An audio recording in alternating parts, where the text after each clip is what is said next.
Eccoci insieme, come preannunciato siamo in compagnia del direttore di Confesercenti Veneto Maurizio Franceschi, buongiorno e benvenuto con noi. Buongiorno, grazie. Allora, sono giornate impegnative un po' per tutti e sono giornate impegnative anche per Confesercenti in queste settimane impegnata su più fronti, un po' come tutto il Paese, la lotta contro le varie forme di tassazione che questo Paese sta imponendo soprattutto anche alle piccole e medie imprese e al mondo del commercio, ma sappiamo che la nostra attenzione è stata anche catturata da una vicenda veramente paradossale che ha avuto come location un ristoratore veneziano che per aver messo un calcetto, tra l'altro gratuito, a disposizione dei propri clienti per farli divertire, si è visto multare con 1.400 euro di sanzione. Tra l'altro questa era una persona che faceva anche la sua battaglia contro il gioco d'azzardo e le slot machine. A tutti è sembrato veramente paradossale che in questo Paese si possa anche essere puniti per un'azione così meritevole, ed è sembrato paradossale anche a Confesercenti Veneto, che ha escogitato però una soluzione, è vero direttore? Sì, questo è un caso che ha assunto una rilevanza nazionale, ne hanno parlato appunto, oltre che i media e la stampa locale, anche Mestre, diciamo, è diventata famosa anche a livello nazionale.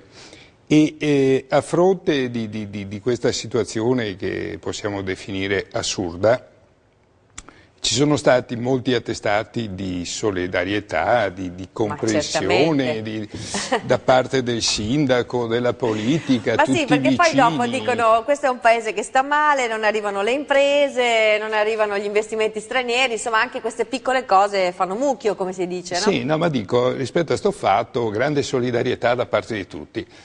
Però c'è qualcuno che ha le responsabilità, no? E c'è anche qualcuno che dovrebbe pensare a come risolvere problemi analoghi a questo. E ricordo, questo è il caso più, diciamo, conosciuto perché è andato alla ribalta, diciamo, anche nazionale. Però io ho qui un lungo elenco, non li leggerò certamente tutti, di fatti che sono stati ripresi dalla cronaca locale, no? Ne cito solo alcuni. Non c'è il cartello degli orari, multa dei vigili, 1.000 euro. Questa era un'attività che avevano appena aperto. Mamma mia. Cioè, appena aperto, il giorno dopo va bene. Questa è divertentissima. I controlli dei vigili sulle vetrinette esterne sulla tenda, che è risultata 4 centimetri più larga del previsto sul perimetro rispetto all'autorizzazione del 1954. Quindi un'autorizzazione del 1954 definiva una certa dimensione. E questo aveva sforato di 4 centimetri. Di 4 centimetri, ecco, estintore non ricaricato, poi non ci 1200... delle coste italiane con chilometri di case, alberghi anche abusivi. Una coletta per pagare la multa, qui una libreria aveva messo fuori affisso una locandina per un'iniziativa culturale e potremmo leggerle molte altre. No? Allora, qui che cosa dobbiamo rilevare? Prima cosa, tutto questo avviene perché noi abbiamo una normativa, delle normative che sono estremamente complicate, leggi e regolamenti, quella che viene chiamata la burocrazia. Dall'altra parte le sanzioni sono estremamente spropositate. Rispetto all'inadempienza, la sanzione che viene data è assolutamente sproporzionata. Quindi dovevamo cercare una soluzione e la soluzione l'abbiamo proposta noi, visto che tutti quelli che hanno manifestato solidarietà e che hanno anche il potere, diciamo, va bene, di legiferare in materia non l'hanno fatto, noi leggi, parlamentari, consiglieri regionali, sindaci, un po' tutti, amministratori, no? Di varia natura. E la soluzione è molto anche semplice. Anche vigili di non mettere la sanzione, voglio dire, perché certe volte anche con un po' di grano salis, come si diceva. Comunque sono gli organi di controllo, io non voglio assolutamente dire nulla. Dico che bisogna semplificare la legislazione. E da questo punto di vista la soluzione è molto semplice, è un atto di civiltà, di intelligenza, e questa soluzione si chiama diffida amministrativa. Che cos'è la diffida amministrativa? Lo spieghi lei? La diffida amministrativa è quello strumento che permette, a fronte di un sopralluogo, di un organo di vigilanza e di controllo, di una inadempienza da parte dell'impresa, sia questa del commercio piuttosto che dell'artigianato o dei servizi, anziché erogare immediatamente la sanzione, viene erogata, viene diffidata all'impresa e gli si dà 10 giorni di tempo per regolarizzare, diciamo, l'inadempimento. Senta, qualcuno l'ha detto, siccome noi tra l'altro siamo famosi anche per il calcio su 7 Gold, per tradurla in termini calcistici, visto che si giocava anche a calcio balilla, qualcuno ha detto prima che ci diano almeno il cartellino giallo e poi l'espulsione della multa. Esatto, e questo diciamo è il cartellino giallo, no? Cioè io ti dico guarda che qui c'è una situazione non regolare, ti do 10 giorni di tempo per sistemarla, ma per fare questo serve una leggina regionale. E l'assessore regionale si è impegnata. Poi, una volta fatta la legge, i comuni devono recepire, diciamo. Allora, io voglio augurarmi che la leggina si faccia molto presto, che poi i comuni recepiscono velocemente, va bene, questo provvedimento nei loro regolamenti comunali, e si dia un po' di tranquillità e serenità a queste imprese che non ce la fanno proprio più, perché sono davvero sommerse, oberate, diciamo, di adempimenti costanti e continui, a volte anche incomprensibili. A volte spesso anche purtroppo incomprensibili, anche perché sappiamo che proprio in queste settimane c'è una discussione senza fine sulla TARES, su quanto peserà, su chi la pagherà, su come verrà pagata, su come verrà applicata, su chi riceve la tariffa sostanzialmente, e da qui a lì ci voglio dire siamo sul filo di lana per sapere se si paga o non si paga la seconda rata dell'IMU. Non c'è mai certezza. Cioè, è un paese che sta facendo un po' fatica su questo versante. Per le imprese questo si traduce in problemi concreti. Questo si traduce in una situazione che io la definisco, senza passare per essere troppo pessimista, drammatica. È drammatica perché anche la situazione del Veneto, che pensavamo inizialmente in qualche modo potesse essere toccata solo marginalmente dalla crisi economica del Paese, ma più in generale internazionale, ma che colpisce soprattutto questo nostro Paese, è fortemente coinvolto. Ecco, avete un quadro generale del livello a cui siamo arrivati, cioè di come si sta trasferendo anche sulla piccola impresa, sui negozi? Beh, i dati sono molto significativi, i dati sono che stanno chiudendo costantemente imprese, stanno chiudendo in particolare le imprese del commercio perché i consumi hanno subito una flessione che è drammatica, ormai possiamo parlare di recessione dei consumi, va bene, quindi molte sono le imprese che chiudono, dall'altra parte la tassazione continua ad aumentare, i costi aumentano, poi basta guardare il monte ore di cassa integrazione complessivo che ormai interessa anche i lavoratori delle piccole imprese, la disoccupazione giovanile anche in questa nostra regione. E le uniche imprese che ancora oggi riescono a reggere sono quelle che esportano, quelle che hanno saputo investire in innovazione e tecnologia, però si possono contare su una mano, nel senso che non è tutto il settore del manufatturiero che ha saputo reagire e che quindi è in grado di esportare. E poi, se c'è un settore che tiene meglio degli altri, almeno nelle aree, diciamo, quelle balneari, è quello del turismo.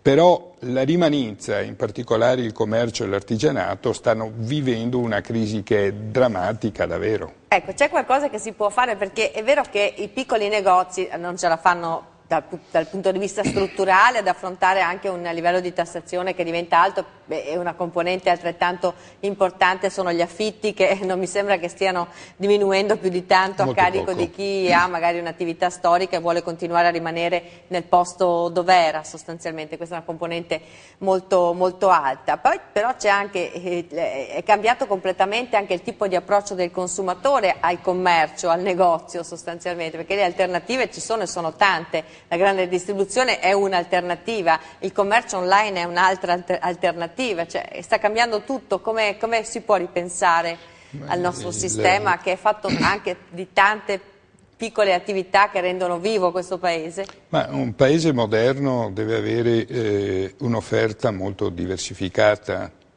quindi va bene che ci siano i piccoli negozi, che ci sia la grande distribuzione, che ci sia oggi la possibilità di acquistare online.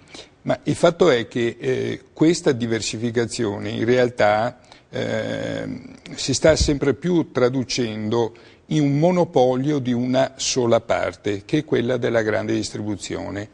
E il problema della grande distribuzione dovrebbe essere affrontato non solamente da un punto di vista, diciamo, economico, e cioè il grande mette in difficoltà e fa chiudere il piccolo, quindi problema delle singole imprese, no, perché il problema della grande distribuzione in realtà diventa un problema legato a un modello di sviluppo di una società. Certo, una questione sociale. È una questione perché le ricadute che la grande distribuzione ha provocato e sta provocando è di un impoverimento davvero preoccupante dei centri città, dei centri urbani, dei comuni grandi e dei comuni piccoli. Ne dobbiamo parlare tra 2 minuti, perché abbiamo una piccola pausa per la pubblicità, ma poi riprendiamo proprio da questo e dalle iniziative che sono anche in campo. A tra poco.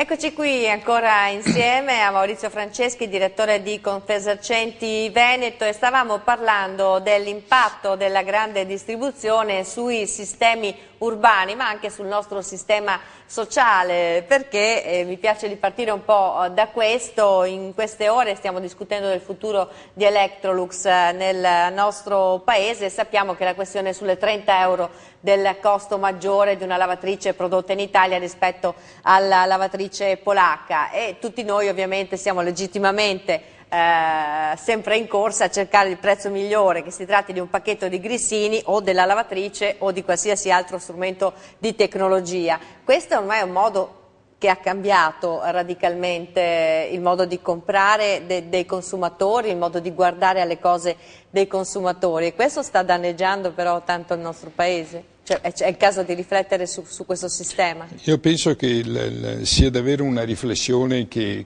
una società, una collettività e un paese deve fare. Se pensiamo anche al futuro di un territorio, del Veneto, delle tante città grandi e piccoli che sono un patrimonio e sono luoghi dove si viveva bene. Si viveva bene perché c'era una comunità. E attorno alla comunità, alla piazza, alle vie c'erano delle attività, c'erano i negozi, c'era l'artigianato.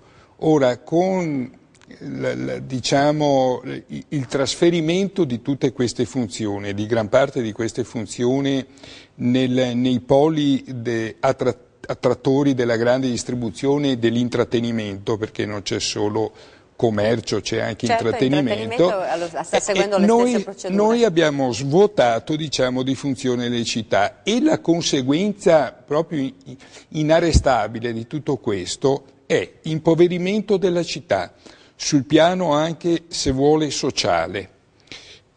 Degrado, perché dove non c'è, per forza, dove non c'è vita, quelli diventano luoghi di degrado e trovano altre frequentazioni, no? E tutto questo ovviamente riduce la qualità complessiva della vita di una comunità. Allora il problema anche qui, un altro tema che secondo me sul quale bisogna riflettere, adesso lo accennava lei, legato al tema dell'Electrolux, e cioè il costo. Ora, ovviamente, particolarmente in una situazione di grave difficoltà e crisi economica, non ce ne sono. Il problema però è che sta passando un messaggio che è buono quello che costa meno e quello che è scontato.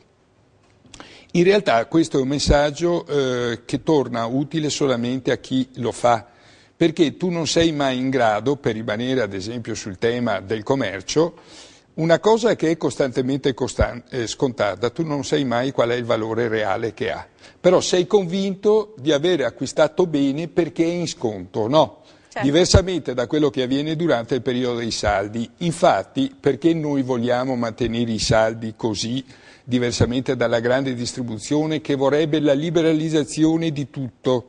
Tutto l'anno i saldi. Ma per la tutela del consumatore, perché il consumatore quando va a acquistare un prodotto in saldo oggi sa che prima costava 100 e lo acquista scontato e sa che spende 60, 70, sì, effettivamente 50. È abbastanza una giungla questa dei prezzi, in cui non si sa più è una quanto giungla, costa però col saldo, soprattutto i consumatori oggi sono molto attenti, sanno quanto costava il prodotto e lo acquistano in saldo e sanno quanto hanno risparmiato. Se tu liberalizzi costantemente, va bene, e la comunicazione che è molto forte e capace e incisiva da parte della grande distribuzione dice costantemente che hai prodotto in saldo e con lo sconto.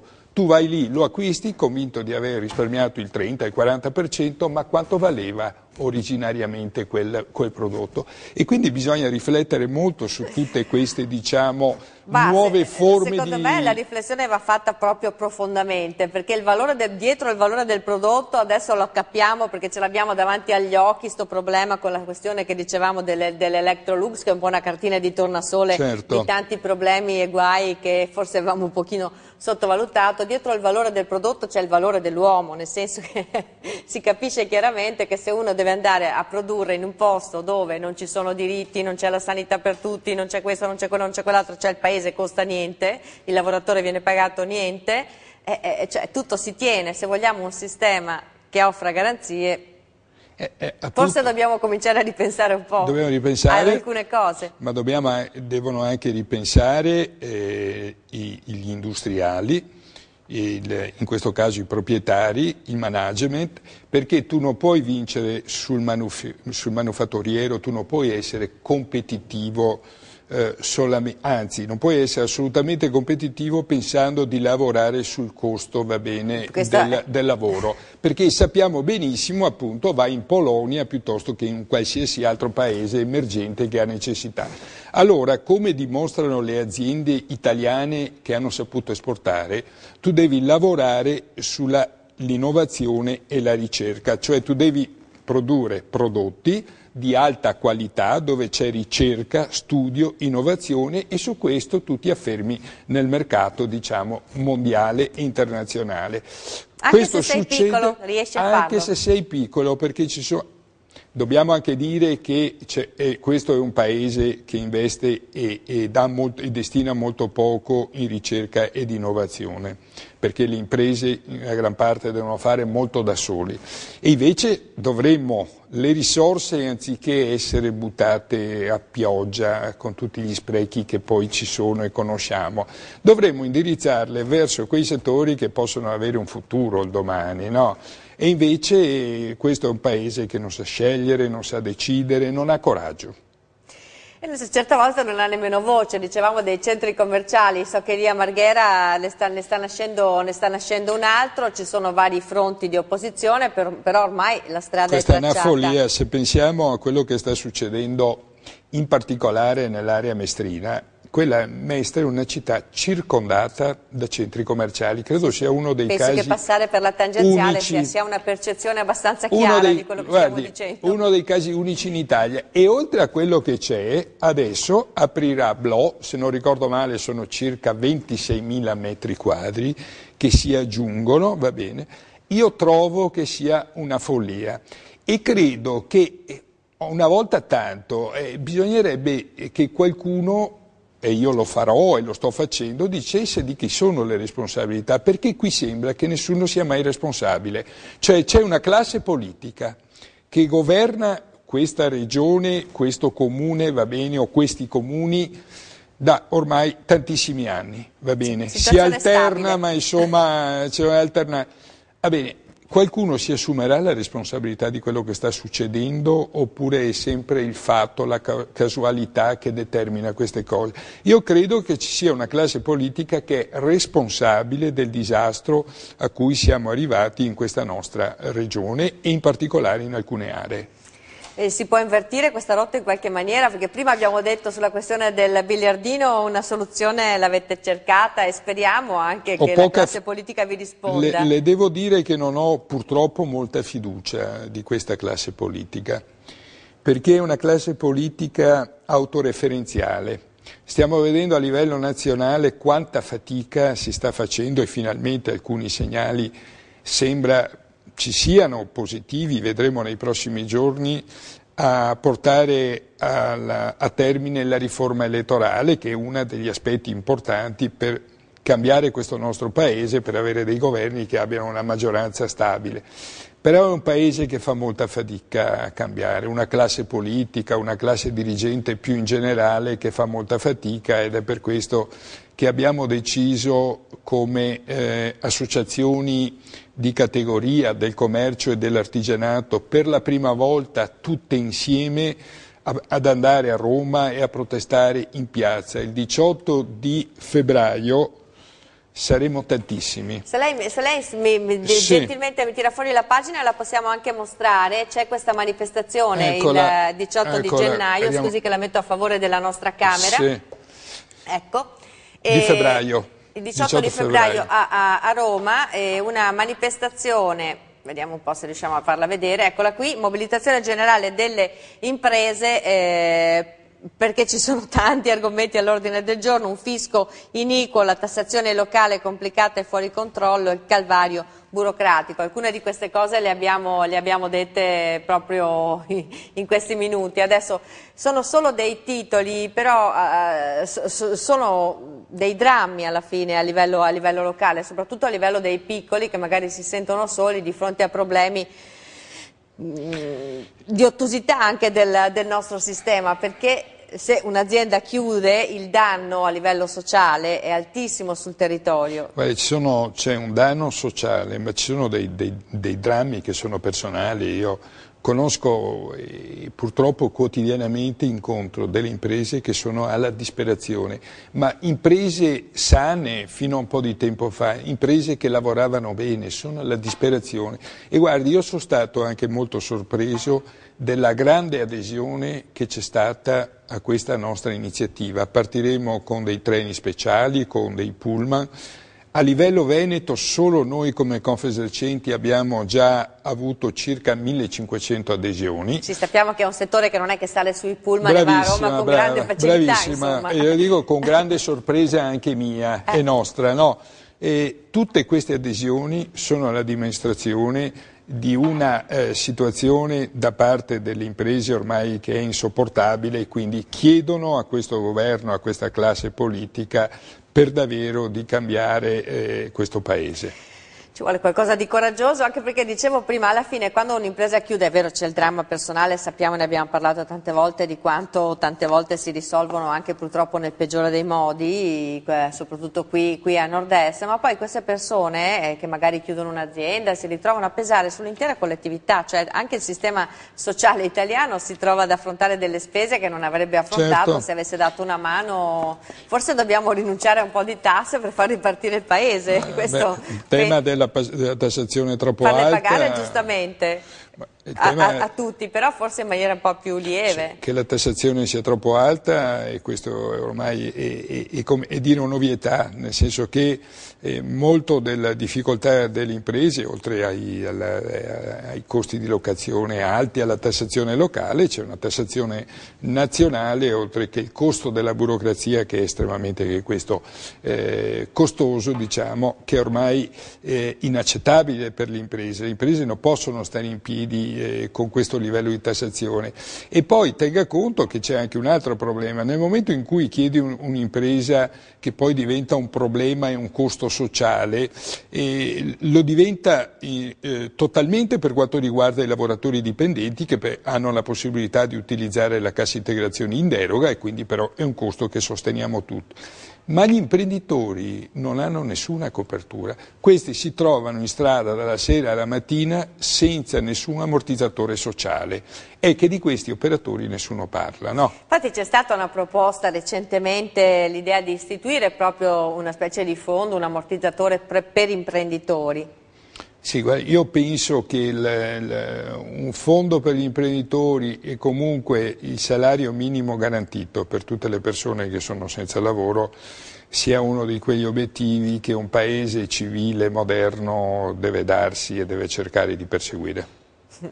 È un argomento molto tosto che divide la politica, sul quale abbiamo cominciato a discutere relativamente da poco tempo, ma che si sta imponendo con una certa urgenza nel dibattito. Anche il Papa ha avuto modo di parlarne proprio ieri, ha fatto questo appello alla dignità del lavoro, alla dignità delle persone che non possono cadere in mano agli usurai per pagare l'affitto di casa. Insomma, questo è un po' il rischio grave che tante volte vediamo succedere anche nel nostro paese, anche vicino a casa nostra, che vediamo sempre più vicino a noi. Insomma, Sì, è una cosa molto difficile. triste.